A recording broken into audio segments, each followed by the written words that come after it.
ये उन बेसिक सवालों में से एक है जो हमें बचपन से ही रटाए जाते हैं। आप में से बहुत से लोग ये भी जानते होंगे कि माउंट एवरेस्ट का नाम एक अंग्रेज अधिकारी सर जॉर्ज एवरेस्ट के नाम पर रखा गया था। लेकिन जो आप में से बहुत से लोग नहीं जानते होंगे वो ये है कि जिन सर जॉर्ज एवरेस्ट के नाम पर माउंट एवरेस्ट का नाम रखा गया, उन्होंने न तो कभी माउंट एवरेस्ट की ऊंचाई मापी और न ही वे कभी अपने जीवन में माउंट एवरेस्ट के आसपास भी फटके। जी हां, बल्कि आपको और भी सुखद आश्चर्य होगा जब आप ये जानेंगे कि एवरेस्ट की ऊंचाई नापने वाला शख्स कोई ब्रिटिश नहीं बल्कि एक भारतीय गणितज्ञ था और इस भारतीय का नाम था राधानाथ सिकदर। क्या आपने ये नाम पहले कभी सुना है? शायद नहीं। हम में से बहुतों ने नहीं सुना होगा, क्योंकि हम जो इतिहास पढ़ते हैं वो ज्यादातर वही है जो अंग्रेज या विदेशी इतिहासकार हमारे लिए छोड़ गए हैं।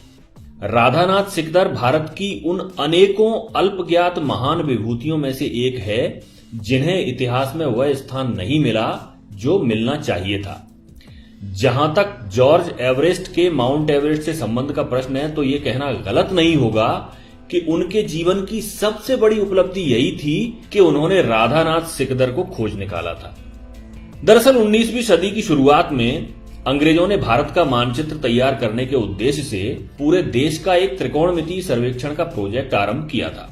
इसी प्रोजेक्ट के तहत सन 1830 में सर जॉर्ज एवरेस्ट नाम का एक अंग्रेज अधिकारी सर्वेयर जनरल ऑफ इंडिया बनकर भारत आया।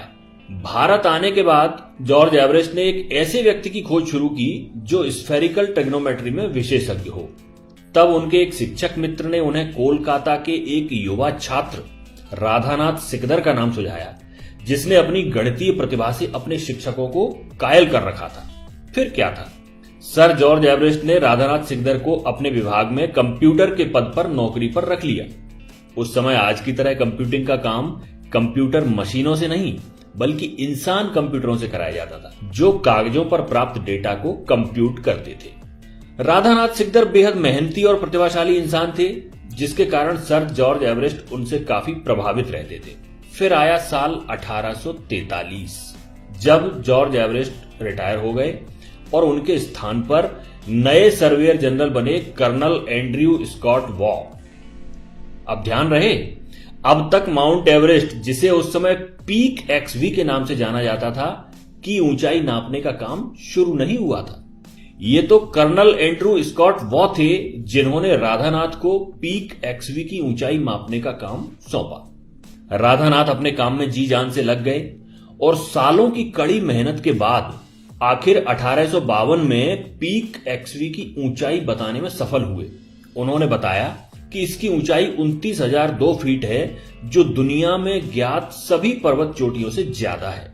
लेकिन इसके बाद भी इसकी तत्काल घोषणा नहीं की गई, क्योंकि राधानाथ अपनी हर गणना से हर तरह से संतुष्ट होना चाहते थे। सभी आंकड़े एक बार फिर से जांचे गए और आखिरकार 1856 में जब वे पूरी तरह संतुष्ट हो गए, तब इस बात की आधिकारिक घोषणा की गई कि पीक एक्सवी ही दुनिया की सबसे ऊंची चोटी है। इससे पहले कंचनजंगा को दुनिया का सबसे ऊंचा पर्वत शिखर माना जाता था।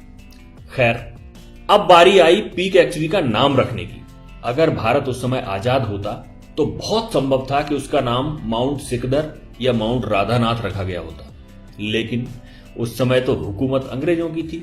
तो कर्नल एंड्रयू स्कॉट वॉ ने उस चोटी के लिए नाम चुना माउंट एवरेस्ट। यह नाम उन्हीं सर जॉर्ज एवरेस्ट के नाम पर था जो कर्नल एंड्रयू स्कॉट वॉ के पूर्व भारत के सर्वेयर जनरल हुआ करते थे। तो इस तरह एक प्रतिभाशाली और परिश्रमी भारतीय गणितज्ञ, जिसकी शोहरत पूरी दुनिया में होनी चाहिए थी, जो अपने काम के प्रति इतना समर्पित था कि उसने आजीवन विवाह नहीं किया, उसके योगदान को बड़ी आसानी से भुला दिया गया। लेकिन उस समय तो जो हुआ सो हुआ, शासन अंग्रेजों का था और हम ज्यादा कुछ कर नहीं सकते थे। परंतु दुख की बात तो यह है कि आज इतने सालों के बाद भी, जब भारत आजाद हो चुका है, हम में से ज्यादातर भारतीय अपने ही देश के इस महान गणितज्ञ का नाम तक नहीं जानते हैं। क्या आपको नहीं लगता कि हमें अपने बच्चों को इतिहास के इन भूले बिसरे नायकों के बारे में बताना चाहिए? क्या यह अच्छा नहीं होगा कि हम जब भी किसी बच्चे